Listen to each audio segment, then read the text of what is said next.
Dando continuidade às atividades do primeiro semestre, inclusive nesse mês de abril, que a gente separou, a gente está conversando um pouco sobre as várias impressões que houveram, que existem, que tem, que está rolando sobre as manifestações do ano passado, embora já passados já alguns meses, ainda está na crista da onda, por dizer assim, né? Temos hoje convidada, né, a Maiara, do UPN aqui de São Paulo, que vai falar sobre as jornadas de junho numa perspectiva anarquista. Só para dar também um pouco do que foi falado anteriormente, sobre essa mesma temática, em 12/4, tínhamos a presença do Padre Hortelado, né, que falou sobre horizontalidade, espontaneidade e organização de luta contra o aumento de junho de 2013. No dia 19/4, o Comitê Popular da Copa falou sobre, não começou em 2013 e não vai terminar em 2014, uma análise sobre os atos de rua e movimentos sociais. Vai ter ainda, nem estava programado, mas como surgiu o interesse também de estar dando continuidade a esse debate, no dia 31/5, o Amir Elwaquim vai falar sobre São Paulo ontem e hoje, a cidade como espaço de luta de classes, que também vai abordar um pouco essa temática da ocupação da cidade, referente a esses movimentos que houveram no ano passado. E em junho, já depois da Copa, mas considerando que não vai... exatamente, não vai arrefecer, as ruas não irão arrefecer, né? Ainda terá um outro companheiro, quem está ainda confirmando, né? Que está também falando sobre esse tema, só que não vou adiantar, por conta que ele ainda não confirmou. E talvez ainda tenhamos dois temas ainda pela frente, sobre essa mesma situação, que é um com o Dario Valadares, mas ainda não temos a confirmação das datas, né? Então parece que a gente queria deixar somente em abril, mas quanto mais fala, mais aparece interessados em dar continuidade ao debate. Eu acho que está dando pano para manga. Então, muito interessante e que não é um tema que está se esgotando, pelo contrário, cada vez mais aparece, tem mais uma visão sobre isso e gostaria de também dar o meu pitaco, né? Fora isso, para as pessoas que viram no site, dia 3/5 estava marcada uma atividade com o Gilnius, Pídio, mas ele pediu para colocar mais adiante, então vamos refazer. Então, vocês considerem que amanhã a gente tira do site e coloca a nova data. Dia 17/5, o Felipe Correia vai estar falando sobre introdução ao especificismo, aqui no Centro de Cultura, aí sábado, 16 horas, com os demais, né? Dia 24/5, Salvo Bacaro vai falar sobre pensar diferente, anarquismo e filosofia radical do século XX. Salvo Bacaro é um professor da Itália, está aqui no Brasil, e aproveitar para dar uma fala aqui também conosco. E, dando então continuidade, então já falando sobre a questão do ciclo, a importância do porquê que nós estamos retomando esse assunto, passado esses 8 meses, quase 10 meses, né? Mas ele não se esgota. Então, por conta disso, vou deixar a palavra para a Maiara, que aí vai dar mais um fôlego ao tempo. Maiara, a palavra é sua, obrigado pela presença. Obrigada. Gente, eu não vou falar muito assim, eu prefiro falar um pouco, umas coisas que eu acho mais elementares, e aí o pessoal vai falando, a gente conversa, porque eu acho meio... Eu não gosto de falar, porque eu acho que deixa muitas lacunas, não responde muita coisa, o pessoal fica meio de saco cheio, né? Não acho que é legal. Eu vou retomar uma fala que eu tinha pensado para... Teve a feira anarquista, na jornada anarquista, lá no Terminal da Lapa, e a gente foi chamado para falar, foi eu e o Caio. E teve muita gente, foi muito bacana e tal. Mas por algum receio, por falta de preparo e tudo mais, a gente não de fato, uma perspectiva anarquista, de militantes anarquistas que estão atuando no movimento social, que estão fazendo essas coisas todas. E talvez por insegurança, porque também é muito complicado, porque quando a gente está num movimento, quando a gente fica muito fetichizado e virou uma coisa muito espetacular, a gente tinha receio de falar qualquer bosta e todo mundo fetichizar ainda mais, e aí, então vocês são todos anarquistas e isso e aquilo. Então a gente sempre era muito polido com tudo e inclusive de se referenciar com qualquer outro termo que não fosse enquanto militante do passe livre. Então a gente, né, eu falo mais por mim do que pelo Caio, e aí chegando na hora eu falei pouquíssimo, o Caio também não sei falar muito, e aí a gente não tocou nesse assunto mesmo. Daí a gente acabou falando da autonomia, da horizontalidade, da ação direta, que são coisas que permeiam tanto o anarquismo quanto as mobilizações, mas a gente não chegou a falar mesmo, tipo, enquanto militante anarquista, qual era a perspectiva que eu tinha. Então, o que eu pensei? E aí também vocês me mandam cala a boca, vocês acham que eu tô falando demais, e depois eu retorno, sei lá. Eu não consigo dissociar, pensar junho, né, de forma dissociada de pensar movimento autônomo e não só o MPL, né, porque o MPL é cria do movimento autônomo, então não dá para, nem cria de várias outras coisas, mas não dá para separar. Então pensar no histórico do movimento autônomo, que foi um pouco de referência, pelo menos para os militantes de São Paulo, DF, alguns outros coletivos que começaram o movimento.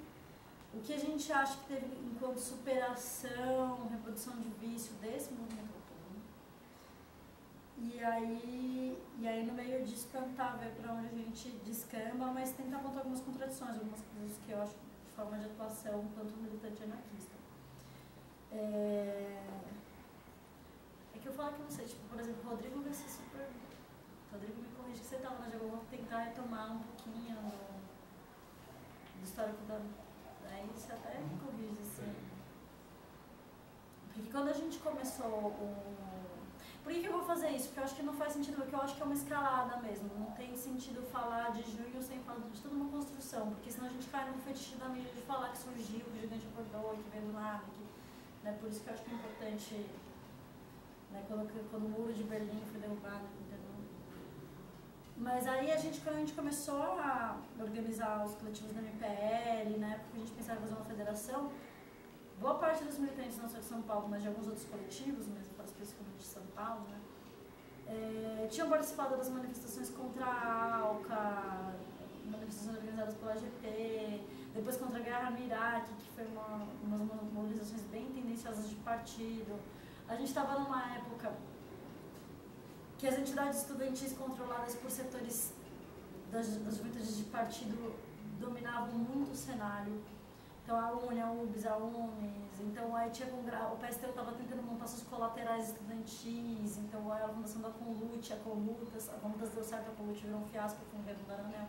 Então era um momento bem específico que você tinha, sei lá, tinha um descenso do movimento autônomo, mas que foi precedido por um momento de muita luta, de muita organização autônoma, de muito militante coletivo aparecendo, que foram os militantes que eram referências pra gente, né? O MPL começou com um monte de moleque de 14, 15, 16, 18 anos no máximo, que alguns eram do CMI, outros não se organizavam, mas tinham essas referências do pessoal da GP. Não à toa que a bateria do MPL recebeu todos os instrumentos do Batucação, que era a bateria que ia nos anos e tudo mais, e ensinaram, veio tacando, veio, sei lá, um monte de gente ensinar a gente a tocar, inclusive. Tem o A20, que é uma das músicas que a gente toca nos álbuns até hoje, tem várias relações óbvias, né, entre o que era a Batucação, virou a bateria do MPL, e o que hoje é a Fanfarra do Mal, por exemplo. Depois a gente pode falar melhor disso. Mas na época a gente viveu essa situação, né, em relação ao movimento autônomo. Por outro lado, tinha uma lacuna muito grande, porque o movimento estudantil secundarista, universitário, tudo, como era todo mundo meio secundarista de escola pública, era totalmente dominado por entidades estudantis ou grupos, ou partidos de esquerda muito mala, que ficavam naquela porra de disputa, que a gente estava de saco cheio, e assembleia, não sei o que lá. E a gente sentia a massa de manobra disso tudo, mas ao mesmo tempo, né, E aí foi mais ou menos nesse contexto que surgiu o movimento, na época era o Comitê pelo Passe Livre, tinha uma orientação do PSTU, inclusive, de entrar e aparelhar todos os comitês de luta pelo Passe Livre. Em 2003, 2004, tinha uma orientação nacional do PSD, junto do PSTU, de fazer isso. Então a gente queria se organizar, porque tinha visto a revolta de Salvador, a revolta de Floripa, queria se organizar, fazer as coisas, falar louco, aumento é foda, todo mundo que já pulava a catraca. Que é isso, né? Passe livre, e o pessoal da escola pública já fez um monte de passe livre aí, faz um monte de catracaço desde o MPL existir.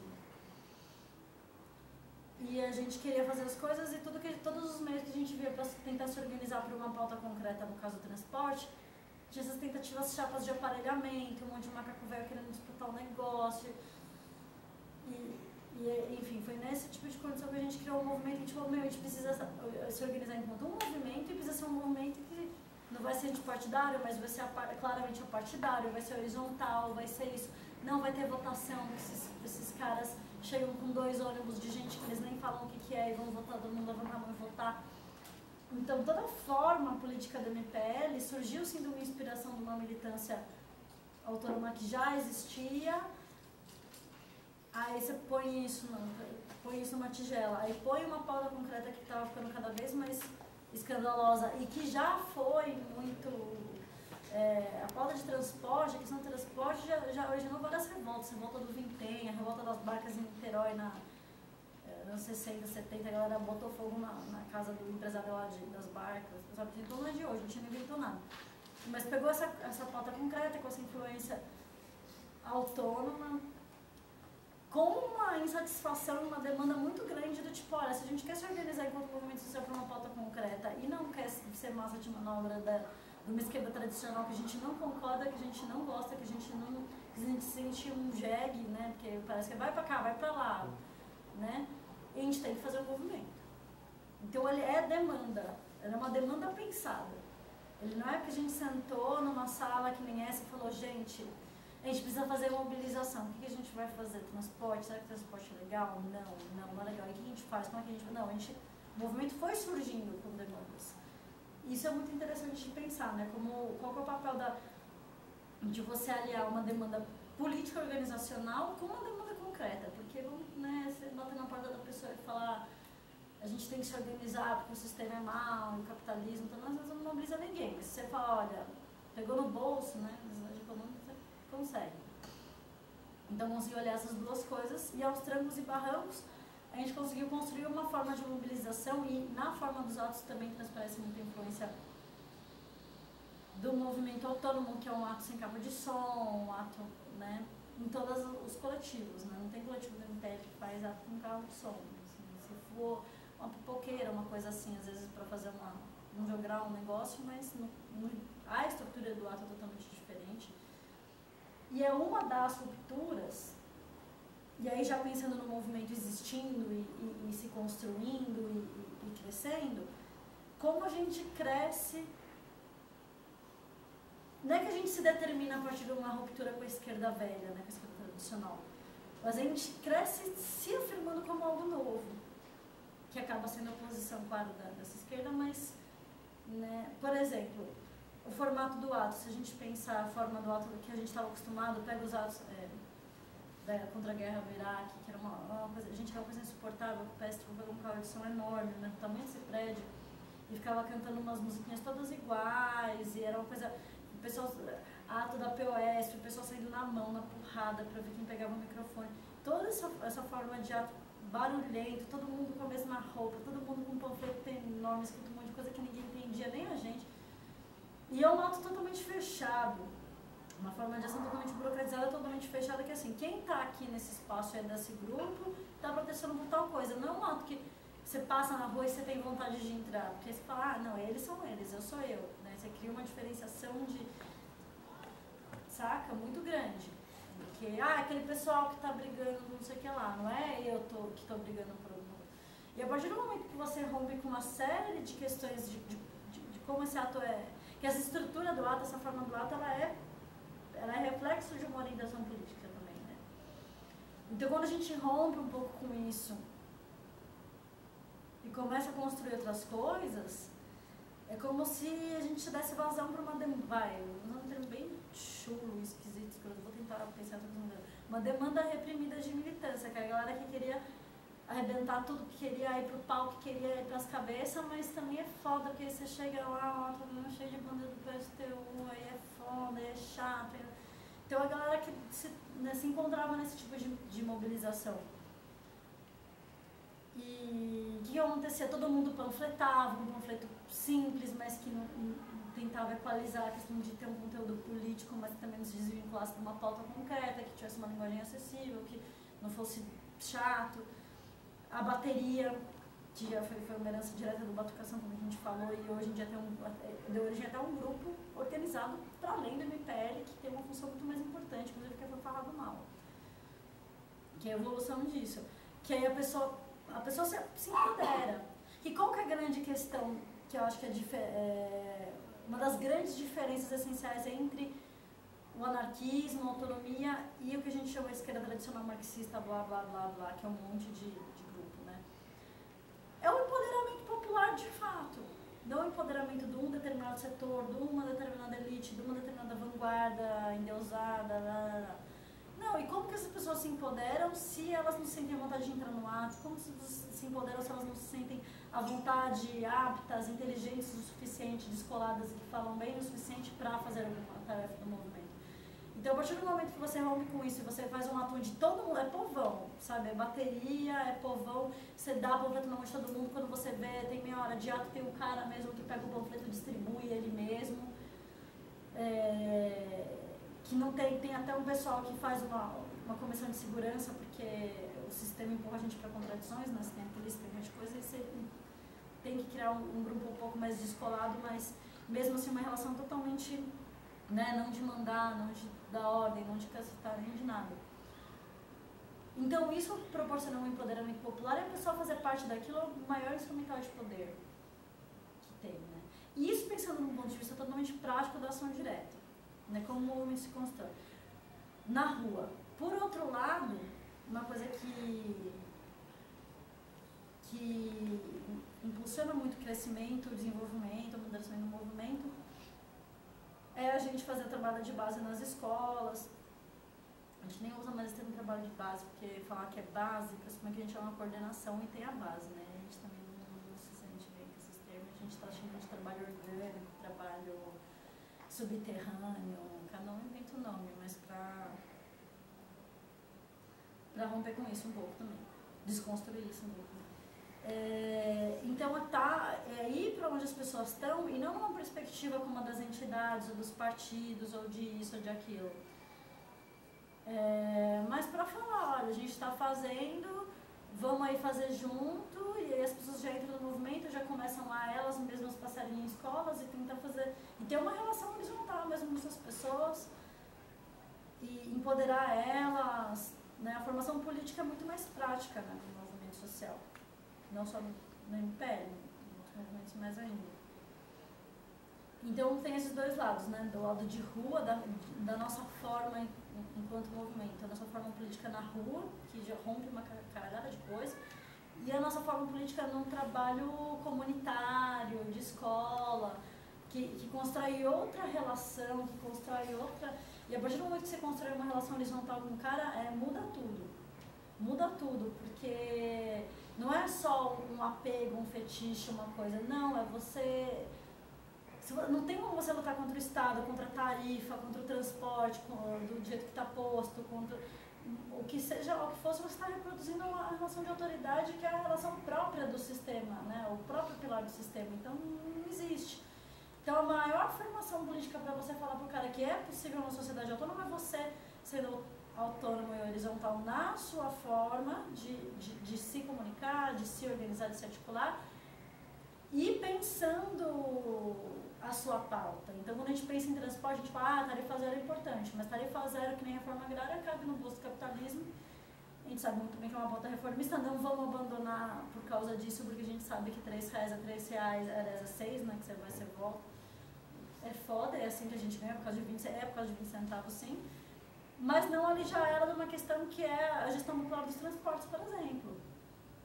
Então, para a gente, o potencial revolucionário não está na tarifas ali em si, mas pensar, olha, o que a gente está fazendo nessa luta com os cortes de linha? É fazer as pessoas pensarem, estimular as pessoas a pensarem, olha, por que o sistema está dado desse jeito? Por que o ônibus sai daqui e vai para lá e não para aqui? E quantos carros saem? Por que sai? Por que não é 24 horas? Por que o quê, né? Por que não é a gente que pensa? Então, isso está...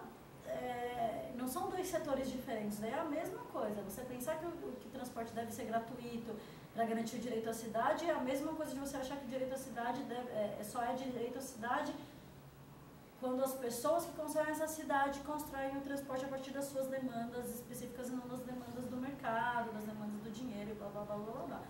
Então, uma coisa está colada com a outra. Nesse sentido, qual que é uma avaliação que não é uma... A gente tem muita dificuldade de falar nos lugares... Olha, eu falando aqui, já estou terminando. A gente tem muita dificuldade de falar nos lugares porque a gente não faz... Como a gente é um movimento social e não um partido político, ou mesmo uma organização total, uma organização, vamos supor, anarquista, ou ideológico, não, a gente é um movimento social. A gente tem muita dificuldade de ter posicionamentos, assim, vamos discutir o pós-capitalismo, vamos discutir programa, vamos discutir isso, vamos discutir... A gente não tem. Então, eu estou muito mais falando como militante, mas muitos militantes compartilham da seguinte visão, que é, o que a gente superou? Tem um monte de vício, depois a gente fala dos problemas, são vários, tal, também, né, só para começar fechando a sardinha pra gente. O que a gente acha que a gente superou? Em relação à GP, a GP tinha uma pauta que era muito concreta, porque a ALCA ia foder todo mundo, mas o movimento autônomo não tinha uma pauta concreta popular. Apesar da ALCA, por exemplo, ter efeitos a posteriori que seriam bem direcionados contra a população, o nível de consciência da galera não dava para você mobilizar as grandes massas falando mal da ALCA, não dava. Porque a esquerda tradicional também tem dúvidas, mas foi uma vitória, conseguimos superar tal, mas a gente conseguiu pegar muitas eras da forma da GP, da forma de fazer as coisas, da forma de se organizar, principalmente de rua, que foi muito importante, de segurança, de pensar N coisas, que são heranças diretas, ligações diretas, e ao mesmo tempo tentar deixar isso uma pauta concreta de apelo popular, que é o transporte. Que nem o movimento de moradia. O movimento de moradia está sempre bombando, o movimento por reforma agrária, seja MST ou não, tem vários outros, está sempre bombando. Por quê? Porque o povo está se fudendo, então vai para os movimentos. Só que aí, por outro lado, esses movimentos que estão mais organizados em relação a pautas concretas, a gente já conhece como que é aquela beleza, né? A hegemonia e ocupação, é o cara... Não tem discussão, não tem isso de sentar e conversar. Assembleia de movimento de moradia, eu acho que todo mundo tem que morar em ocupação um tempinho para...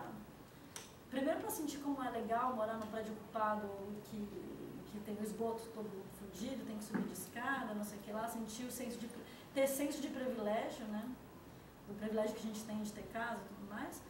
E também para sentir politicamente qual que é a energia desses movimentos, que a gente vê lá ato com 5.000 pessoas, do sem-teto, tudo base governista, as pessoas não sabem o que estão fazendo lá, é muito complicado, não é bem assim companheiro.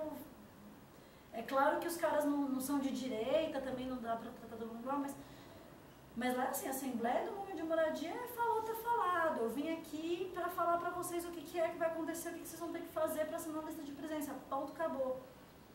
Então é um movimento que mobiliza pela sua pauta concreta, pela sua necessidade econômica, mas também, porra, aí força a amizade na forma também, né? Não que a gente ache que todo mundo tem que militar igual a gente, acreditar nas coisas que a gente não sabe.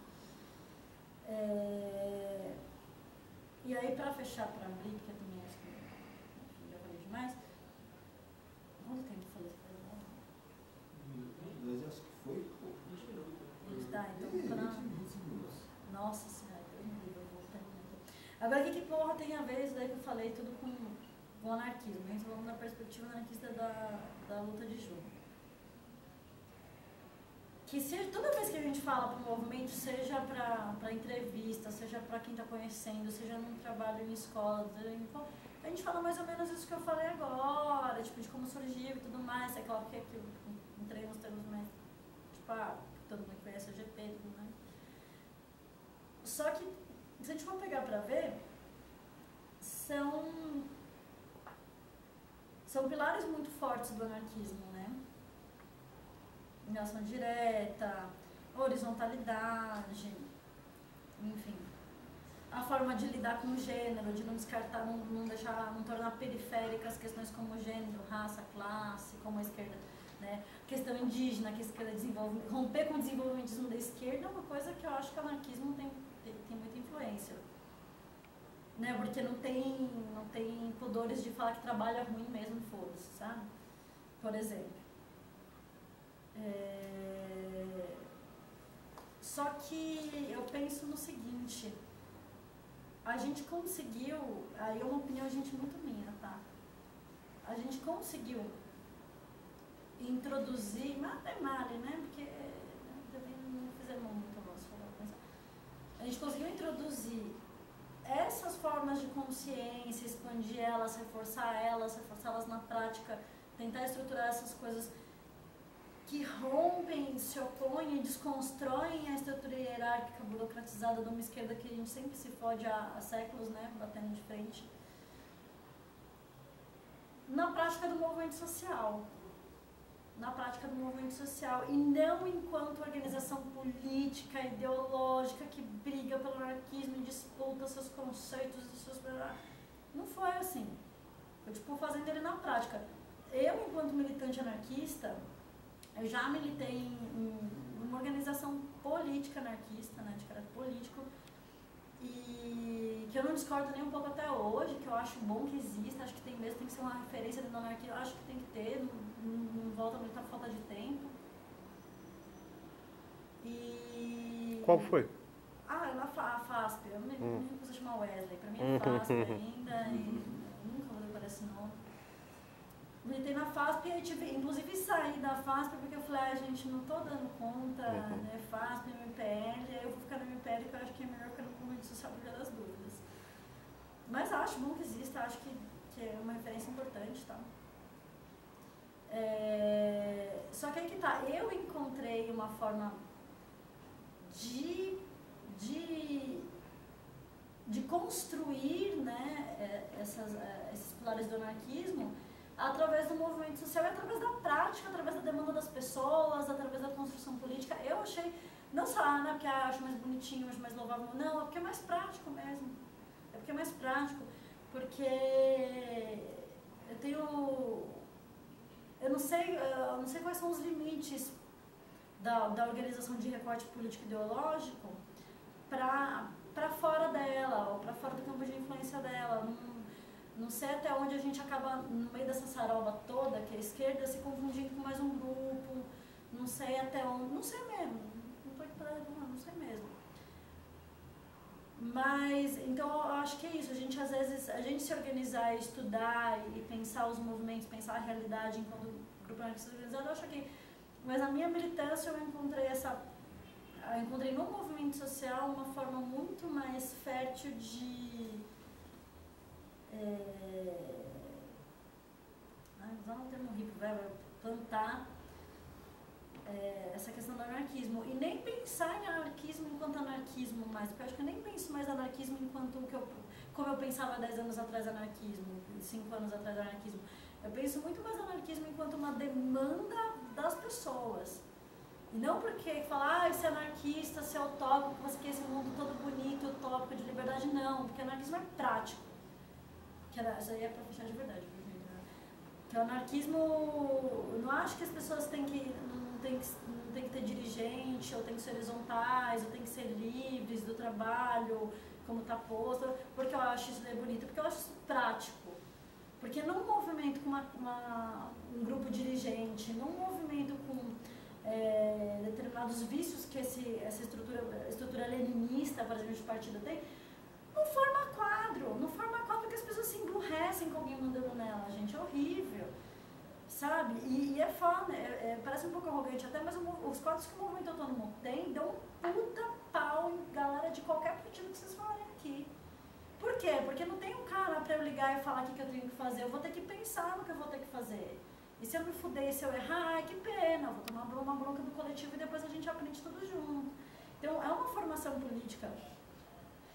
Por um lado, tem a formação política, por outro lado, dos inúmeros lados, você não corrompe uma classe dirigente, porque você não tem uma classe dirigente que ser corrompida, ponto, acabou.